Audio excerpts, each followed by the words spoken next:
नमस्कार। आपका अखबार के संग में आपका स्वागत है। मैं हूं प्रदीप सिंह।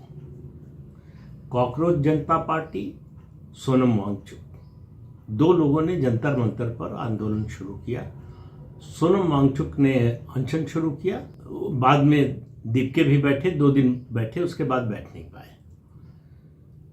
शुक्रवार को दिल्ली पुलिस ने सोनम वांगचुक को सुबह सुबह उठा लिया और अस्पताल में भर्ती कर दिया, जो अदालत का आदेश था कि इनकी जान को खतरा नहीं होना चाहिए, जान बचाने के लिए जो भी संभव हो उपाय किया जाना चाहिए। उसके बाद सोमवार को लगभग 10-11 हजार छात्र और छात्रों के अलावा भी बहुत से लोग इकट्ठा हुए और संसद की ओर पहुंचने की कोशिश की। बैरिकेड तोड़ दिए, पुलिस पर पथराव किया, कई पुलिस वाले घायल हो गए। स्थिति को नियंत्रण में करने के लिए पुलिस ने लाठीचार्ज किया, कुछ छात्र भी घायल हुए, कुछ दूसरे लोग भी घायल हुए और इन लोगों ने बच्चियों को आगे किया, लड़कियों को आगे किया ताकि पुलिस एक्शन न ले सके। और उस भगदड़ में एक बच्ची को गंभीर चोट आई है और कई बच्चियों को चोट आई है। पुलिस वालों ने बहुत बचाने की भी कोशिश की, लेकिन भगदड़ में जब लोग ऊपर से चढ़कर जा रहे हों तब बड़ा मुश्किल होता है बचाना। ये तो हुई घटना की बात। अब इसके दो पक्ष हैं, एक सरकार और पुलिस की लापरवाही या कमी या कमजोरी। वो ये कि पुलिस ने इस बात का अनुमान नहीं लगाया कि ये बैरिकेड तोड़कर संसद की ओर जा सकते हैं। इनको संसद भवन के इतना नजदीक जाने क्यों दिया गया? सरकार की ये गलती है। लेकिन ये सब बातें हम लोग हाइंडसाइट में कहते हैं। पुलिस को स्पष्ट निर्देश थे कि सख्ती नहीं करनी है, बल प्रयोग नहीं करना है और गोली बिल्कुल नहीं चलाना है, किसी भी हालत में रबर बुलेट भी नहीं चलाना है। और जब ये निर्देश हो तब पुलिस के लिए भीड़ अगर इकट्ठा और एक जगह पर इकट्ठा होकर बड़ी संख्या में आ जाए तो कंट्रोल करना बड़ा मुश्किल हो जाता है, जो हमेशा होता है। ऐसा नहीं कि ये पहली बार हो रहा है। तो पुलिस की लापरवाही ये है, गलती ये है कि उनको संसद भवन के इतने करीब तक जाने दिया। और इसके बाद जो है, कॉकरोच जनता पार्टी का एक प्रतिनिधि मंडल केंद्रीय मंत्री जेपी नड्डा से मिला। अब उसकी भी कहानी सुन लीजिए। इन लोगों ने संदेश भिजवाया पुलिस अधिकारियों के जरिए कि भाई हमसे सरकार का कोई व्यक्ति मिल तो ले। तो सरकार की ओर से कहा गया कि आपने सरकार से समय कब मांगा मिलने का? समय मांगिए, मिलेगा समय। तो समय मांगा तो समय मिल गया, दिन में 11 बजे या 11:30 बजे का। ये मिलने पहुंचे। जेपी नड्डा ने पूछा मेमोरेंडम कहाँ है, मांग पत्र कहाँ है आपका? बोले वो तो लाए नहीं है, वो हम 4 बजे देंगे। कितने गंभीर हैं आंदोलन के प्रति, इस बात से आप समझ लीजिए। इनको आंदोलन से, छात्रों के आंदोलन से और छात्रों के विषय से, छात्रों की समस्या से कोई लेना देना नहीं है। ये पुरानी पटकथा दोहराई जा रही है जो शाहीन बाग के समय हुई। अब आप तुलना करना चाहें तो अन्ना हजारे के आंदोलन से इसकी तुलना कर लें तो आपको पता चलेगा कि ऑर्गेनिक जो आंदोलन होता है, स्वतः स्फूर्त जन समर्थन से जो आंदोलन होता है और जो प्रायोजित होता है विदेशी शक्तियों, बाहरी शक्तियों, देश विरोधी शक्तियों द्वारा, उसमें क्या अंतर होता है? अन्ना हजारे के आंदोलन में लोग स्वतः आ रहे थे, अपने आप आ रहे थे, घरों से निकलकर अपने छोटे बच्चों को साथ लेकर आ रहे थे। किसी को खतरा नहीं था कि कुछ होगा और लोग समर्थन में जुट रहे थे। उस समय जो है जन समर्थन था भ्रष्टाचार के खिलाफ, केंद्र सरकार यानी कांग्रेस की सरकार के भ्रष्टाचार के खिलाफ। भ्रष्टाचार से लोग उब गए थे, उसके खिलाफ लोगों का गुस्सा था, उसको प्रकट करने के लिए लोग आ रहे थे। उसके बाद रामलीला मैदान में स्वामी रामदेव अपने समर्थकों के साथ बैठे थे, उन पर आधी रात के बाद लाठीचार्ज हुआ। शैल बाला एक महिला थी, उनको गंभीर चोटें आई, स्पाइनल इंजरी हुई और बाद में उनकी मौत हो गई। 71 लोग अस्पताल में भर्ती हुए। ये कांग्रेस पार्टी ने किया था। जो कांग्रेस पार्टी कह रही कि अरे बच्चे हैं, बात करना चाहिए था। अरे वो भी भारत के ही नागरिक थे जिन पर आपने इतनी बर्बरता से बल प्रयोग किया। और एक नमूना है भाई, ये तो पूरी तरह से कार्टून बन चुका है, हास्यास्पद बन चुका है, जोकर हो चुका है अरविंद केजरीवाल। ये कह रहा कल जो लाठीचार्ज हुआ उसने जलियांवाला बाग को मात दे दी। अब आप समझ सकते हैं, कोई सामान्य समझ, सामान्य बुद्धि वाला व्यक्ति ऐसा बोल सकता है? जिसका दिमागी संतुलन बिगड़ गया हो वही इस तरह की बात बोल सकता है। और अरविंद केजरीवाल ने ये बात साबित कर दी ये बयान देकर, और कह रहे हैं कि जनरल डायर की आत्मा नरेंद्र मोदी के रूप में फिर से उसका जन्म हुआ है। अब ये मतलब कोई हर चीज का एक अनुपात होता है। आप आलोचना करें सरकार की, सत्तारूढ़ दल की, ये बात समझ में आती है, जनतंत्र में आपका अधिकार भी है, लेकिन उसकी कोई सीमा तो होगी। कहां तक आप जाएंगे, कितना झूठ बोलेंगे और झूठ के किस स्तर तक जाएंगे।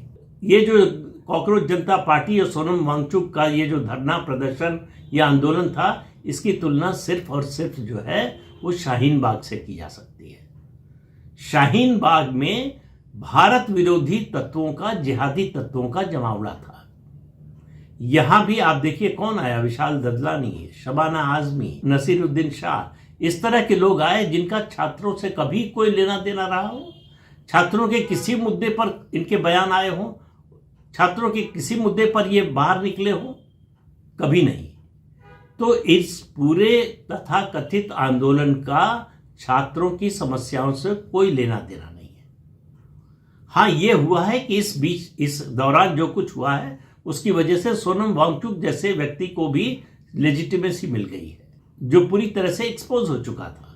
दीपके, जिसका कोई राजनीतिक अस्तित्व नहीं है, वो अमेरिका से आता है, यहां आकर उसको लगता है कि आंदोलन करेंगे पूरा देश खड़ा हो जाएगा, पूरा देश उसके पीछे चल देगा, जैसे वो लोकनायक जयप्रकाश नारायण हो, उसको गलतफहमी ये हो गई थी। और 2 ही दिन अनशन किया, उसके बाद भाग खड़ा हुआ। झूठी अफवाह फैलाई कि दीपके को गिरफ्तार कर लिया गया है, उससे भी लोग नहीं आए। सोनम वांगचुक को उठा लिया दिल्ली पुलिस ने और अस्पताल में भर्ती करा दिया शुक्रवार को कोई हलचल नहीं थी वहां पर जंतर मंतर पर। ये सोमवार को जो लेफ्ट इकोसिस्टम है, कांग्रेस का इकोसिस्टम है और जो भारत विरोधी इकोसिस्टम है, वो सब इकट्ठा हुए कि इसको जो है अराजकता का रूप देना है। उनकी सारी कोशिश जो तथाकथित किसान आंदोलन में थी, वही इस समय भी थी कि पुलिस को इतना उकसाओ, मजबूर करो, ऐसी परिस्थिति पैदा करो कि गोली चलानी पड़े। एक गोली उनको चाहिए थी, सिर्फ एक गोली पुलिस की चली होती और उनका काम बन गया होता। वो हुआ नहीं। तो ये आंदोलन, बार बार कह रहा हूं, इस आंदोलन का छात्रों की समस्या से कोई दूर दूर तक लेना देना नहीं है। ये देश में इस समय जो राजनीतिक परिस्थिति है, जिस तरह से विपक्षी दलों में हताशा बढ़ रही है, खासतौर से मुख्य विपक्षी दल कांग्रेस पार्टी में। अब आप देखिए, छात्रों के हित में इतने आंसू बहा रहे हैं राहुल गांधी और प्रियंका वाड्रा जो है, आज अस्पताल में गए जो घायल थे उनको देखने। भाई, इतने दिन से सोनम वांगचुक बैठे हुए थे, अगर यही मुद्दा था तो बैठे हुए थे जंतर मंतर पर, मिलने गए क्या? अब कहा जा रहा है कि हम अपना अलग आंदोलन। कल भी जब इस मुद्दे पर संसद परिसर में राहुल गांधी से प्रतिक्रिया देने को कहा गया तो उन्होंने मना कर दिया। उनके 2 कार्यक्रम रद्द हो चुके हैं जो उन्होंने शुरू किया था, छात्रों की गूंज, विदेश छुट्टी मनाने चले गए। इसलिए कितने गंभीर हैं ये लोग इस मुद्दे पर, इससे आप समझिए। ये दरअसल विदेशी ताकतों की साजिश का मोहरा है और ये खुशी खुशी मोहरा बनने को तैयार है कि भारत में अराजकता पैदा हो। वहां नारे भी लग रहे थे कि नेपाल बना देंगे, बांग्लादेश बना देंगे। तो नेपाल और बांग्लादेश भारत नहीं बनने वाला है। भारत एकता में विविधता वाला देश है और इस देश का मतदाता और आम आदमी बड़े बड़े बुद्धिजीवियों से ज्यादा समझदार है। उसको समझ में आता है कौन किस नियत से क्या काम कर रहा है। इस कथित आंदोलन में जो लोग आए थे, आधे ऐसे थे जिनको पता नहीं कि वो किस लिए आए। एक मुद्दा सिर्फ था कि धर्मेंद्र प्रधान का इस्तीफा होना चाहिए। अरे, नीट का पेपर लीक हुआ, उसमें जो लोग जिम्मेदार थे उनकी गिरफ्तारी हुई, उनके खिलाफ मुकदमा चल रहा है। फिर से हुआ नीट का पेपर, उसका रिजल्ट आ गया और अगले 1-1.5 महीने में एडमिशन हो जाएगा, छात्रों की पढ़ाई शुरू हो जाएगी।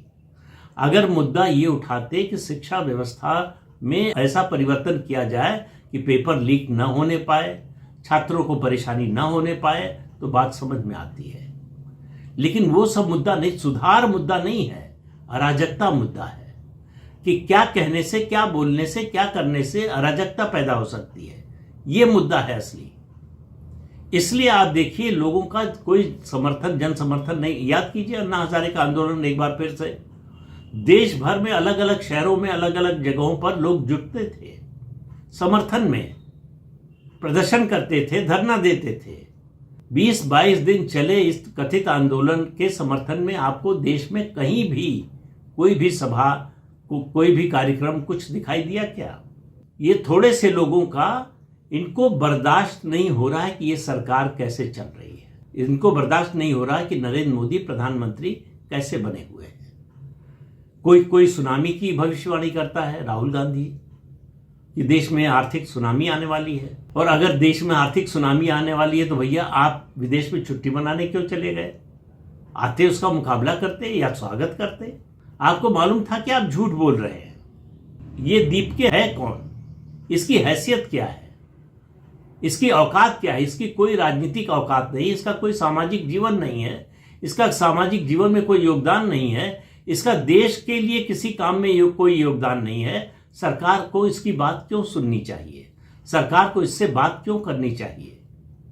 मैं तो मानता हूं कि सरकार ने यह गलत किया कि जेपी नड्डा से कहा मिलने के लिए। इसको इसी लेजिटिमेसी की जरूरत थी कि सरकार में मुझसे कोई बात तो करे। और सरकार बात करने को तैयार हुई तो इसके पास मांग पत्र तक तैयार नहीं था कि आखिर मांगे क्या है।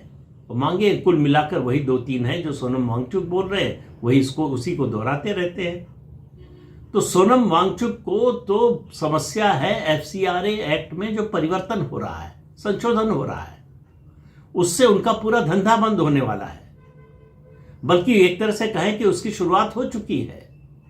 जो नियम बदले हैं केंद्र सरकार ने, उसी से शुरुआत हो चुकी है। और वो एक्सपोज हो चुका है कि किस तरह से विदेशी पैसे की मदद से इस देश में अराजकता पैदा करने की कोशिश कर रहा था, लद्दाख में आग लगाने की कोशिश कर रहा था। ऐसे व्यक्ति को पूरा विपक्ष मिलकर लेजिटिमेसी देने की कोशिश कर रहा है। इसका एक मतलब यह भी है कि विपक्ष ने मान लिया है कि उसमें कोई दम बचा नहीं है।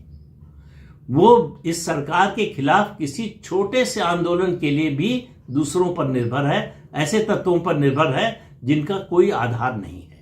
अगर विपक्ष को लगता है कि छात्रों की समस्या ये बहुत बड़ी समस्या है और सरकार इसको हल नहीं कर रही है, गंभीरता से नहीं ले रही है, तो आज सारी राजनीतिक पार्टियों को सड़क पर होना चाहिए था। बड़े आंदोलन की तैयारी करनी चाहिए थी। आंदोलन की रूपरेखा बनती, देशव्यापी आंदोलन की तैयारी होती। ऐसी कोई तैयारी दिख रही है? सोशल मीडिया पर बयान, और अगर कोई कैमरा लेकर चला गया तो उसके सामने बयान। इससे ज्यादा कुछ नहीं। इससे ज्यादा थोड़ा सा और है, इससे ज्यादा यह है कि संसद की कार्रवाई नहीं चलने देंगे। छात्रों की सारी समस्या का हल इसी से हो जाएगा। तो सरकार की कमजोरी से यह मुद्दा इतना बड़ा, ये घटना इतनी बड़ी बनी है। वरना ये न तो कोई जन आंदोलन था, न छात्रों का आंदोलन था, न तो इसका देश के भविष्य से कोई लेना देना था, न छात्रों के भविष्य से लेना देना था। आप देखते रहिए कि कुछ दिन में इसका क्या हश्र होता है। ये पूरे विपक्ष की, भारतीय राजनीति में जितनी गैर भाजपा पार्टियां हैं, खासतौर से जो कांग्रेस के साथ हैं, उनका क्या हश्र होने वाला है, इसकी झलक दिखाई दी जंतर मंतर पर। कि जो गठबंधन 234 लोकसभा सीटों के समर्थन का दावा करता था और अभी अप्रैल तक था, अब नहीं है उतना, वो गठबंधन दूसरों के भरोसे 10,000 से ज्यादा लोगों को जुटा नहीं पाया इतने बड़े मुद्दे पर, जिसको वो जो देश के लिए बहुत महत्वपूर्ण मुद्दा मानता है, उस पर 10,000 से ज्यादा लोगों को जुटा नहीं पाया। दिल्ली जैसे शहर में जहां आप खड़े होकर बोलना शुरू कर दीजिए किसी चौराहे पर तो 500, 1000, 2000 लोग जुट जाएंगे। जंतर मंतर पर आप में से कोई जाकर बैठ जाए और कहे कि हम धरना और भूख हड़ताल कर रहे हैं, 1000, 2000, 3000 लोग आ जाएंगे। इनको मुद्दे से मतलब नहीं है। इनको मतलब है पुलिस एक्शन हो।